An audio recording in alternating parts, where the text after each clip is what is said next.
แล้วพี่น้องมื้อนี้ผู้ชายสันก็จะแบบว่าเบิร์ธเดย์เนาะแต่ว่าก็เก็บคลิปไว้นั่นแหละที่ให้ของขวัญกันก็อยากแบบว่า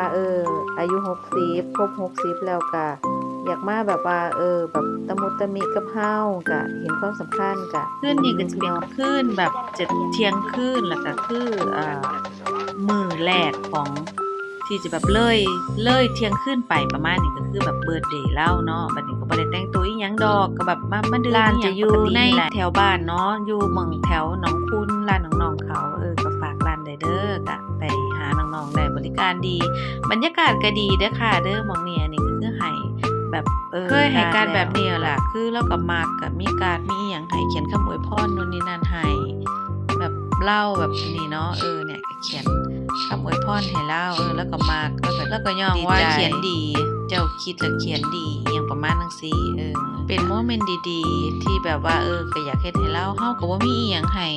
เล่าหลวงหลายดอกส่วนมากก็มีแต่เพิ่นให้เฮาอย่างเฮาก็เป็นแค่แบบธรร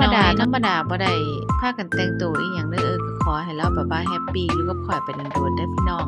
ฮักข่อยแห้งๆแพงข่อยหลายๆเด้อจ้าแฮปปี้เบิร์ธเดย์